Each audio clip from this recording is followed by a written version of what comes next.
Good morning, students. Myself, Dr. Pankaj Bargohain. I did MSc in Botany, PhD in Molecular Biology and Biotechnology. মই তোমালোকক botany অসমীয়াত উদ্ভিদ বিজ্ঞান পঢ়াম। উদ্ভিদ বিজ্ঞান বহুত ইন্টাৰেষ্টিং সাবজেক্ট হয়। আশা কৰো সকলোৱে মনোযোগ দিবা, কিবা বুজি নাপালে মোক সুধিবা। তোমালোকৰ বায়োলজি উদ্ভিদ যেটো জীৱ বিজ্ঞান সাবজেক্টটো তাত দুটা পাৰ্ট আছে, এটা হৈছে বটানী আৰু জুলজি। গতিকে তোমালোকৰ কিতাপখন আৰম্ভণি হৈছে ইউনিট 1 বুলি, diversity in the living world. গতিকে কিতাপখনত বটানী আৰু জুলজি বুলি তোমালোকক চেপ্টাৰবিলাক সেপাৰেট কৰি দিয়া নাই। মাত্ৰ তাত উদ্ভিদ বিজ্ঞানৰ বিষয়ে যিখিনি কথা আছে সেইখিনি তোমালোকে বটানীত পঢ়িব লাগিব, আৰু জুলজিৰ বিষয়ে এনিমেলৰ বিষয়ে যিখিনি কথা আছে সেইবিলাক তোমালোকে জুলজিত পঢ়িবা। গতিকে মই তোমালোকক উদ্ভিদ বিজ্ঞানৰ বিষয়ে পঢ়াম। গতিকে ইউনিট 1ৰ যেটা 4টা চেপ্টাৰ আছে, য'ত প্ৰথম 3টা চেপ্টাৰ মই কভাৰ কৰিম। এক নম্বৰটো হৈছে chapter 1 the living world, chapter 2 biological classification, আৰু চেপ্টাৰ 3 হৈছে প্লান্ট কিংডম। তো আজি মই চেপ্টাৰ 1 লিভিং ৱৰ্ল্ডৰ ওপৰত তোমালোকক এটা ক্লাস কৰিম। আশা কৰো মনোযোগ দিবা। যদি কিবা বুজি পোৱাত যদি অসুবিধা হয় তেতিয়াহ'লে মোক ক'বা যে স্যাৰ এটা বুজি পোৱা নাই, যেহেতু তোমালোকৰ কাৰণে সম্পূৰ্ণ এটা নতুন বিষয়বস্তু। গতিকে বুজি পোৱাত হয়তো অসুবিধা হ'ব পাৰে, বহুতৰ মিডিয়ামৰ প্ৰব্লেম হ'ব পাৰে। যদিও মই ইয়াত ইংলিছত লিখা আছে ৱৰ্ডবিলাক অসমীয়াতে কৈ যাম, আৰু লিখোঁতে পাছত মই তোমালোকক অসমীয়াত কেনেকৈ লিখিব লাগে, কি লিখিব লাগে সেইবিলাক মই বুজাই দিম, যিবিলাক অসমীয়া মিডিয়ামটো লৈছে। দা লিভিং ৱৰ্ল্ডটো আমি কেনেকৈ পঢ়িম? এই চেপ্টাৰটো আমি 4টা পাৰ্টত ভাগ কৰিছোঁ। লিভিং ৱৰ্ল্ডটোক মই 4টা প্ৰকাৰে পঢ়াম। গতিকে প্ৰথমতে আমি জানিব লাগিব what is living, then nomenclature, then taxonomic categories and taxonomical aids. গতিকে এইকেইটাৰ ওপৰত আমি অধ্যয়ন কৰিলে তোমালোকে গোটেই চেপ্টাৰটো বিষয়ে বুজি পাবা। গতিকে এটা এটা টপিক মই শেষ কৰি যাম, আৰু সেইমতে তোমালোকে বুজিবলৈ চেষ্টা কৰিবা। What is living? এটা জীৱ যে আমি জীৱিত বা আমি যে জীৱ, তাৰ লক্ষণবিলাক কি? আমি ক'ব পাৰোঁ, এইটো তোমালোকে হয়তো ক্লাছ 8-9ত পঢ়িছা, জীৱৰ বৈশিষ্ট্য কি, জীৱৰ উশাহ নিশাহ লয়, জীৱৰ বৃদ্ধি হয়, সেইবিলাক কথাকে আমি ইয়াত পাম, কিন্তু ইয়াত অলপ বহুলভাৱে পঢ়িবলৈ পাম। গতিকে হোৱাট ইজ লিভিং বুলি ক'লে আমি প্ৰথমতে আহে গ্ৰোথ। গ্ৰোথ হৈছে জীৱ এটা বৈশিষ্ট্য। গ্ৰোথ জ্বৰৰ হয়নে? জড় পদাৰ্থৰ নন লিভিঙৰ গ্ৰোথ হয়নে? নে অকল জীৱহে গ্ৰোথ হয়, বৃদ্ধি হয়? গতিকে বৃদ্ধি বা গ্ৰোথ জীৱ আৰু জড়ৰ কোনবিলাকত হয় সেইটো বিষয়ে আমি এতিয়া আলোচনা কৰিম। তাৰপিছত যদি জীৱ হয়, জীৱৰ ৰিপ্ৰডাকশ্যন হয়। গতিকে যিবিলাক নিৰ্জীৱ পদাৰ্থ সিহঁতৰ ৰিপ্ৰডাকশ্যন হয়নে, এইবিলাকৰ ওপৰত আমি চাম। গতিকে আমি যদি পোনপ্ৰথমে ক'বলৈ যাওঁ, তোমালোকৰ এটা অনুমান আছে চাগে, জীৱই বংশবৃদ্ধি কৰে, জীৱৰ বৃদ্ধি হয়, এইবিলাক হৈছে জীৱৰ বৈশিষ্ট্য। গতিকে জীৱৰ বৈশিষ্ট্য বুলি ক'লে প্ৰথমতে আমাৰ এই দুটা কথা আহিব, যে জীৱ বৃদ্ধি হয় আৰু জীৱৰ প্ৰজনন হয়। গতিকে জীৱৰ বৃদ্ধি কেনেকৈ হয়? বাহ্যিকভাৱে হয় নে ভিতৰৰ পৰা হয়? এই বিষয়ে আমি চাব লাগিব। যেহেতু 8-9ত তোমালোকে বৃদ্ধি আৰু প্ৰজনন এই দুটা শব্দহে পাইছিলা, কিন্তু ইয়াৰ ব্যাখ্যা তোমালোকে পোৱা নাছিলা, সম্ভৱত তাত নাছিলে বিশেষ বহুলভাৱে। গতিকে আমি এই চেপ্টাৰটোত এই বিষয়ে আমি অলপ ডিটেইলছ ষ্টাডি কৰিম। তাৰপিছত জীৱৰ বৃদ্ধি আৰু প্ৰজননৰ বাহিৰেও জীৱৰ মেটাবলিজিম হয়। গতিকে কেনেকুৱা মেটাবলিজিম হয় সেইটোৰ ওপৰত আমি অধ্যয়ন কৰিম। তাৰপিছত আছে কনচিয়াছনেছ, জীৱই ঠাণ্ডা লাগিছে নে গৰম লাগিছে নে এইবিলাক অনুভৱ কৰে, কনচিয়াছনেছ। এটা কনচিয়াছনেছ জীৱৰ থাকে, জ্বৰৰ যিটো নাথাকে। তাৰপিছত আমি পাম নমেনক্লেচাৰ, যিটো বাইনমিয়েল নমেনক্লেচাৰ বুলি কোৱা হয়। এইটো বহুত ইম্পৰ্টেণ্ট এটা টপিক হয়, বাইনমিয়েল নমেনক্লেচাৰ, যিটো তোমালোকৰ এই চেপ্টাৰটোত ইয়াৰ পৰা বাইনমিয়েল নমেনক্লেচাৰৰ ওপৰত প্ৰতি বছৰ কুৱেশ্যন আহে। বাইনমিয়েল নমেনক্লেচাৰ কি আমি এই নমেনক্লেচাৰৰ ভিতৰতে পঢ়িবলৈ পাম।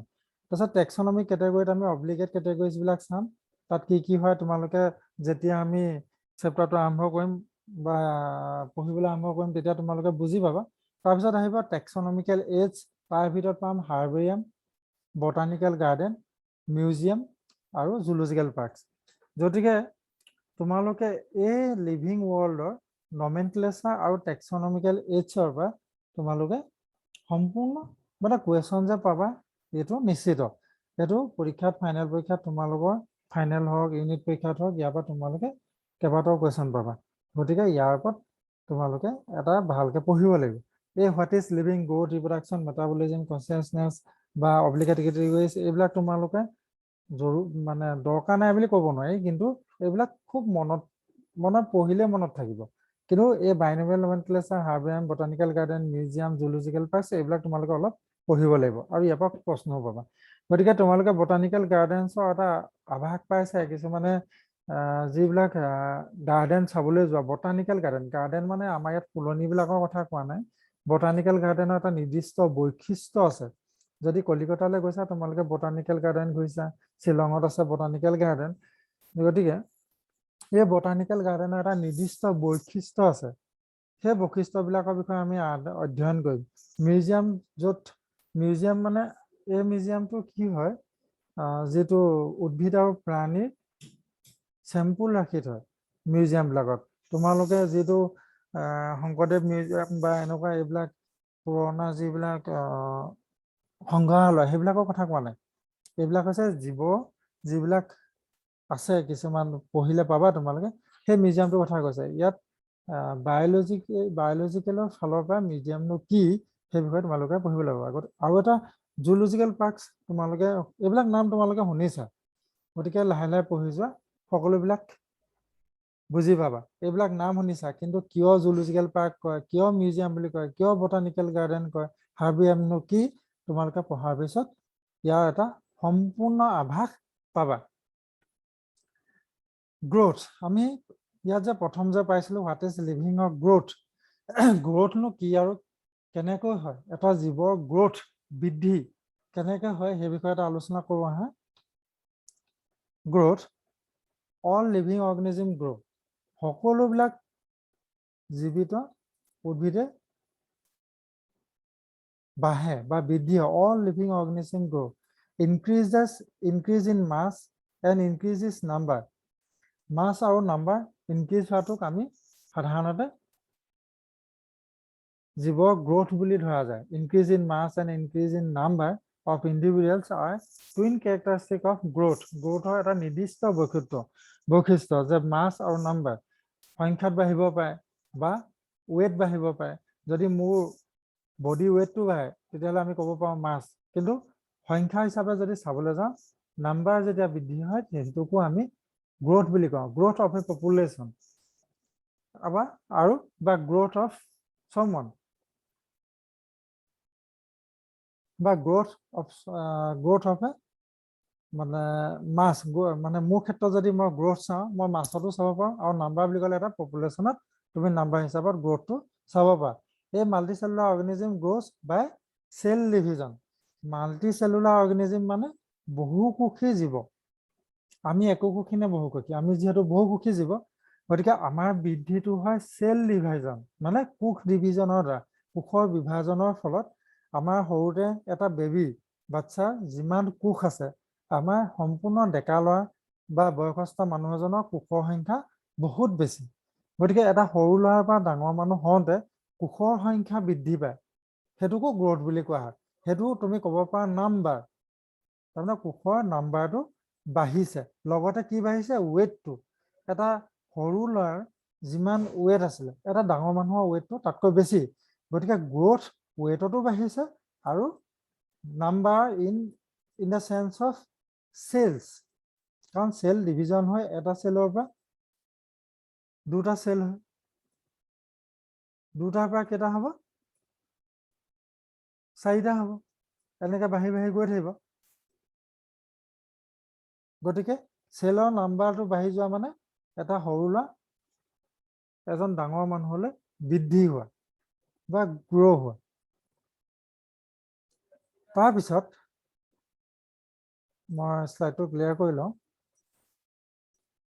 ইন প্লান্টৰ ক্ষেত্ৰত কি হয়? This growth by cell division occur continuously throughout their life span. আমাৰ উদ্ভিদৰ ক্ষেত্ৰত দেখিছানে? উদ্ভিদৰ কি হয়? এজোপা উদ্ভিদৰ, আম গছ এজোপা লোৱা বা যিকোনো এজোপা উদ্ভিদৰ, সিহঁতৰ যিটো গ্ৰোথ বৃদ্ধি বাই চেল ডিভিজন, গ্ৰোথ কেতিয়া হ'ব? চেল ডিভিজন হ'ব লাগিব, চেলৰ সংখ্যা বাঢ়িব লাগিব। তেতিয়াহে গছজোপা ডাঙৰ হ'ব, ওখ হ'ব, শকত হ'ব, হয় নে নহয়? মানুহৰ ক্ষেত্ৰতো হয়, গ্ৰোথ বুলি ক'লে চেল ডিভিজন হ'লে আমি ওখও হ'ম আৰু আমাৰ গা চাইজটো বা আমি শকতো হ'ম, সেইটো তোমালোকে ধৰিব পাৰা। কিন্তু প্লেণ্টৰ ক্ষেত্ৰত কি হয়, this growth by cell division occurs continuously throughout their life span. এজোপা গছ ইহঁতৰ মৃত্যু হোৱা আগমুহূৰ্তলৈকে ইহঁতৰ গ্ৰোথ হয়, হাইট বাঢ়ে। কিন্তু মানুহৰ কি হয়, অলপ সময়ৰ পিছত গ্ৰোথটো বন্ধ হৈ যায়। কিন্তু উদ্ভিদৰ ক্ষেত্ৰত গ্ৰোথটো বন্ধ হৈ নাযায়, সিহঁতৰ গোটেই জীৱন প্ৰক্ৰিয়া যেতিয়ালৈকে চলি থাকিব তেতিয়ালৈকে সিহঁতৰ গ্ৰোথ হৈ থাকিব। মই ভাবিছোঁ তোমালোকে বুজি পাইছা কথাবিলাক। তাৰপিছত in animals this growth is seen only up to a certain age. এটা বয়সলৈকেহে গ্ৰোথ হয়, তাৰপিছত গ্ৰোথটো বন্ধ হৈ যায়। যদি গছৰ গোটেকে আমাৰ মানুহৰ গ্ৰোথ হৈ থাকে তেতিয়াহ'লে মৰালৈকে আমাৰ বহুত ওখ হৈ গ'লোহেঁতেন। কিন্তু আমাৰ কি হয়, 5 ফুট 6 ফুট 6 ফুটে মেক্সিমাম ইণ্ডিয়ান মানুহবিলাকৰ 6 ফুটে, তাৰপিছত আৰু কোনো মানুহ বেছিকৈ ওখ নহয়। ৰেয়াৰ কেছত ক'ৰবাত বেছিকৈ ওখ হৈ যায়, কিন্তু আমাৰ most of the people কিমান হয়, 5 ফুট 5.5 ফুট বা 6 ফুটলৈকে ওখ হয়। টাইপ অফ গ্ৰোথ, গ্ৰোথ কেই প্ৰকাৰ, ইন্ট্ৰিনচিক এণ্ড এক্সট্ৰিনচিক। ইন্ট্ৰিনচিক মানে ইণ্টাৰনেল গ্ৰোথ, ভিতৰৰ ফালৰ পৰা গ্ৰোথ। আমাৰ ভিতৰৰ ফালৰ পৰা গ্ৰোথ হয়। আমাৰ বাহিৰত তোমালোকে ভাবিছা নি কোনোবাই মাংস এডোখৰ আহি গাত লগাই দিয়েহি? নলগাই নহয়। আমাৰ ভিতৰত আমি খোৱা বোৱা কৰোঁ, আমাৰ ভিতৰৰ ফালৰ পৰা গ্ৰোথ হয়। সেইকাৰণে আমি ওখ হওঁ। আমাৰ যিবিলাক গ্ৰোথ হয় চব ভিতৰ ইণ্টাৰনেল, সেইকাৰণে ইন্ট্ৰিনচিক বুলি কয়। সেইটো হৈছে লিভিঙৰ এটা বৈশিষ্ট্য। ইন্ট্ৰিনচিক গ্ৰোথ বা ইণ্টাৰনেল গ্ৰোথ জীৱিতসকলৰ এটা নিৰ্দিষ্ট বৈশিষ্ট্য। গতিকে সকলো জীৱিত প্ৰাণী সদায় সিহঁতৰ ইণ্টাৰনেল গ্ৰোথ হয়। তেতিয়াহ'লে এক্সট্ৰিনচিক কাৰ হয়? এক্সট্ৰিনচিক বা এক্সটাৰ্নেল গ্ৰোথ হয় নন লিভিংবিলাকৰ, যিবিলাক নিৰ্জীৱ পদাৰ্থ সিহঁতৰ এক্সটাৰ্নেল গ্ৰোথ হয়। এইটো চাগে তোমালোকে বুজি পাওঁতে অসুবিধা হৈছে, ইয়াৰ এক্সট্ৰিনচিক গ্ৰোথ বা নন লিভিঙৰ এক্সটাৰ্নেল গ্ৰোথ কেনেকৈ হয়? তোমালোকে কেতিয়াবা ভাবিছানে নন লিভিং বস্তুবিলাকৰ, যিবিলাক জীৱ নহয়, সিহঁতৰ এক্সটাৰ্নেল গ্ৰোথ হয়? মই এতিয়া এটা এক্সাম্পল দিলে তোমালোকে ধৰিব পাৰিবা যে এক্সটাৰ্নেল গ্ৰোথ কেনেকৈ হয়। এইটো ইন্ট্ৰিনচিক গ্ৰোথৰ কথা দেখাইছোঁ, যিটো জীৱ প্ৰথমতে এটা বাচ্চা আছিলে, তাৰপিছত ই ডাঙৰ হ'ল, ডাঙৰ হৈ এটা টাইমত বৃদ্ধাৱস্থা পায়। গতিকে এটা বেবীৰ পৰা ইমান ওখ যে বুঢ়া মানুহ হ'লগৈ, সিহঁতৰ চেল ডিভিজন নহ'ল, গ্ৰোথ হ'ল। কিন্তু গ্ৰোথটো থ্ৰু আউট দ্য ইয়েৰ নহয়, ডেকা কালৰ পেছৰ পৰা সিহঁতৰ গ্ৰোথটো ষ্টপ হৈ যায়। কিন্তু প্লান্টৰ ক্ষেত্ৰত গ্ৰোথটো কণ্টিনিউৱাছ, মৰালৈকে প্লান্ট গ্ৰোথ হৈয়ে থাকে। ঠিক তেনেদৰে এক্সটাৰ্নেল গ্ৰোথ ক'ত হয়? যিবিলাক বৰফ পৰে, পৰ্বতত যে বৰফ পৰে, সিহঁতত বৰফ পৰি পৰি পৰ্বতটো ওখ হৈ যায়। সেইকাৰণে সেইটো হৈছে এক্সটাৰ্নেল গ্ৰোথ বুলি ধৰা। নন লিভিঙৰ এইটো এটা এক্সটাৰ্নেল গ্ৰোথ। কাৰণ এইবাৰ যিমান বৰফ পৰিলে, যদি বৰফ বেছি পৰে পৰ্বতটো আৰু ওখ হ'ব, সেইটো হৈছে এক্সটাৰ্নেল গ্ৰোথ। কেৰেক্টাৰটো কিহৰ বৈশিষ্ট্য? নন লিভিঙৰ বৈশিষ্ট্য। এনেকুৱাবিলাক গ্ৰোথক কোৱা হয় external growth for non living organism বা নন লিভিং অৰ্গেনিজম নহয়, নন লিভিঙৰ কাৰণে এটা এক্সটাৰ্নেল গ্ৰোথ। মৰুভূমিৰ ক্ষেত্ৰতো একেই হয়, বালি যিমানে পৰিব সিমানে ওখ হৈ গৈ থাকিব। এইবিলাক নন লিভিঙৰ এক্সটাৰ্নেল গ্ৰোথ, এক্সট্ৰিনচিক গ্ৰোথ বুলিও ক'ব পাৰা তোমালোকে। তাৰ 2 নম্বৰটো আছে ৰিপ্ৰডাকশ্যন, অসমীয়াত কোৱা হয় প্ৰজনন। ৰিপ্ৰডাকশ্যন 2 প্ৰকাৰ, এটা হৈছে সেক্সুৱেল ৰিপ্ৰডাকশ্যন, আনটো হৈছে এছেক্সুৱেল ৰিপ্ৰডাকশ্যন। অসমীয়াত কোৱা হয় সেক্সুৱেল ৰিপ্ৰডাকশ্যনটো যৌন প্ৰজনন, আৰু এছেক্সুৱেল ৰিপ্ৰডাকশ্যন হৈছে অযৌন প্ৰজনন। তোমালোকে এইবিলাক ক্লাছ 10ত পঢ়িয়ে আহিছা, কিন্তু তোমালোকে ইয়াত ডিটেইলছ ষ্টাডি কৰিব লাগিব। এইবিলাক খুব ইম্পৰ্টেণ্ট হয়, তোমালোকে মনত ৰাখিব চেষ্টা কৰিবা। এছেক্সুৱেল ৰিপ্ৰডাকশ্যনটোৰ বিষয়ে তোমালোকে প্ৰথমতে জানি লোৱা। এছেক্সুৱেল ৰিপ্ৰডাকশ্যনত পাবা তোমালোকে বাইনেৰী ফিছন, বাডিং, ফ্ৰেগমেণ্টেশ্যন আৰু ৰিজেনেৰেশ্যন। এইবিলাক হৈছে এছেক্সুৱেল ৰিপ্ৰডাকশ্যন। এছেক্সুৱেল ৰিপ্ৰডাকশ্যনৰ এটা প্ৰধান বৈশিষ্ট্য হৈছে ইয়াত অকল এটা পিতৃ জড়িত থাকে, অকল only one parent involve in asexual reproduction. কিন্তু সেক্সুৱেল ৰিপ্ৰডাকশ্যনৰ ক্ষেত্ৰত কি হয়, দুটা পেৰেণ্টৰ দৰকাৰ হয়, এটা হৈছে মেল আনটো হৈছে ফিমেল। গতিকে সেক্সুৱেল ৰিপ্ৰডাকশ্যনৰ বিষয়ে তোমালোকে সম্পূৰ্ণ পঢ়িবলৈ তোমালোকে সেকেন্ড ইয়াৰ চেপ্টাৰ 2ত পঢ়িবলৈ পাবা। Sexual reproduction in flowering plant detail study, fruit বা সিড হোৱালৈকে তোমালোকে পঢ়িবলৈ পাবা সম্পূৰ্ণ প্ৰচেছবিলাক। গতিকে অলপ আমি এই সেক্সুৱেল ৰিপ্ৰডাকশ্যনৰ বিষয়ে পঢ়ো আহা। বাইনেৰী ফিছন আমি ক'ত দেখিবলৈ পোৱা যায় পেৰামিচিয়ামত পোৱা যায়। বাইনেৰী ফিছনত কি হয়, সমানে সমানে ডিভাইড হয় এটা সেল বা দুটা সেল হয়। আমি মাল্টি সেলুলাৰ, আমাৰ এনেকুৱা ঢেৰ সেল আছে, কিন্তু আমাৰ বাইনেৰী ফিছন আমাৰ বৈশিষ্ট্য নহয়। ইয়াক দেখিবলৈ পোৱা যায় মাইক্ৰঅৰ্গেনিজমছবিলাকৰ ভিতৰত, যেনে যিটো পেৰামিচিয়াম। তাৰপিছত আমি বাডিং দেখিবলৈ পাম, বাডিং ইন হাইড্ৰা, এনেকৈ বাৰ্ড ফৰ্ম হ'ব আৰু সেই বাৰ্ডটোৰ পৰা এটা নতুন জীৱ উৎপন্ন হ'ব। বাইনেৰী ফিছনৰ ক্ষেত্ৰতো এটা সেল সমানে দুভাগ হ'ল, দুভাগৰ পৰা দুটা নতুন ইণ্ডিভিজুৱেল উৎপন্ন হয়। বাডিঙৰ ক্ষেত্ৰত সেই পেৰেণ্টতে এটা বাৰ্ড ফৰ্ম হ'ব আৰু সেই বাৰ্ডটো এই যে ওলাই আহিছে, সি ডিটেচ হৈ পিনে নতুন এটা হাইড্ৰা ফৰ্ম কৰিব। এইটো হাইড্ৰাৰ এক্সাম্পল হয়। তাৰপিছত ৰিজেনেৰেশ্যন দেখিবলৈ পাবা তোমালোকে প্লেনেৰিয়া। প্লেনেৰিয়াৰ ক্ষেত্ৰত কি হয়, প্লেনেৰিয়াটো সমানে দুভাগ হৈ পিনে দুটা নতুন জীৱ উৎপন্ন কৰে। ইয়াত মই ছাইডত এটা প্লেনেৰিয়া এক্সাম্পল দিছোঁ।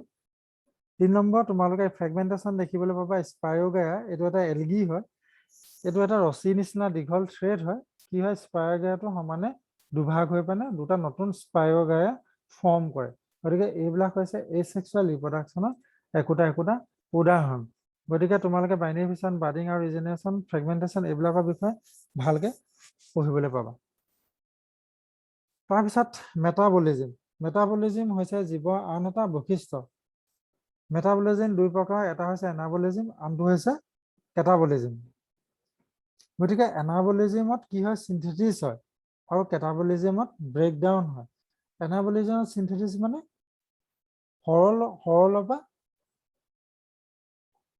পৰা মানে চিম্পুলৰ পৰা কমপ্লেক্স মলিকুল ফৰ্ম কৰে।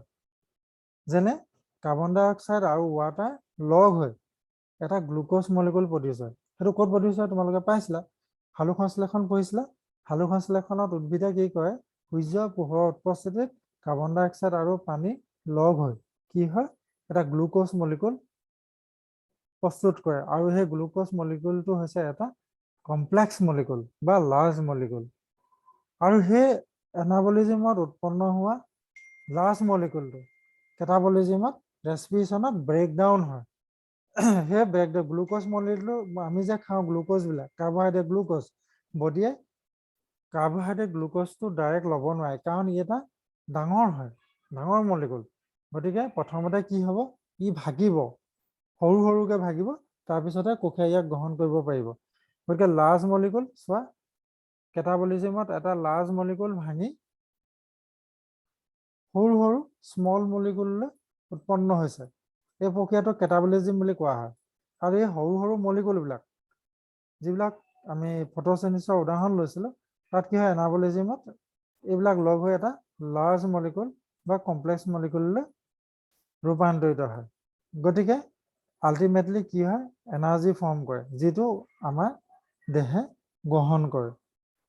গতিকে এনাবলিজিম আৰু কেটাবলিজিমৰ যিটো ডেফিনেশ্যন বা এই বিষয়ে তোমালোকে গোটেই সম্পূৰ্ণ ছায়েন্সত যেতিয়ালৈকে থাকিবা তেতিয়ালৈকে ইয়াৰ জনাটো খুব প্ৰয়োজনীয়। আৰু কেতিয়াবা ভাইভাত 1 মাৰ্কৰ কাৰণে সুধি দিয়ে যে এনাবলিজিম কি আৰু কেটাবলিজিম কি। তোমালোকে এই নাম দুটা মনত ৰাখিবা আৰু কনচেপ্টটো মনত ৰাখিবা, একেবাৰে নাপাহৰিবা, খুব ইম্পৰ্টেণ্ট হয়। গতিকে মই ভাবিছোঁ তোমালোকৰ আজি প্ৰথম ক্লাছ আৰু কথাবিলাক বেছি বহল কৰি গ'লে বুজিবলৈ খুব অসুবিধা হ'ব, তোমালোকৰ দিগদাৰী হ'ব। গতিকে তোমালোকে অলপ ভালকৈ পঢ়িবা চেপ্টাৰবিলাক, যে পাছত কি হয়। কনচিয়াছনেছ কি হয়, consciousness at its simplest is sentience or awareness of internal and external existence. আমাৰ চেন্স অৰ্গেনে কি কৰে, চেন্স কৰে, আৰু তাৰপিছতে আমাৰ কনচিয়াছনেছ আহে। গতিকে আমাৰ চেন্স অৰ্গেনবিলাক কি আছে, কাণ আছে, নাক আছে, জিভা আছে। হাতত থকা চালে আমাৰ কি হয়, আমি গম পাওঁ যে গৰম নে ঠাণ্ডা, বা আমি বডিটোৱে ক'ৰবাত স্কিনটো লাগিলে মানে আমি গম পাওঁ যে এইটো গৰম হৈছে আৰু এইটো ঠাণ্ডা হৈছে, আৰু এই সকলোবিলাক চেঞ্জ অৰ্গেনে ব্ৰেইনক খবৰ দিয়ে যে এইটো ষ্টিমুলাছ পাইছো। গতিকে কনচিয়াছনেছটো হৈছে এটা জীৱৰ বৈশিষ্ট্য। গতিকে তোমালোকে এইখিনি কথা অলপ বেছি টান নহয়, তোমালোকে মনত ৰাখিবলৈ চেষ্টা কৰা। হ'ব।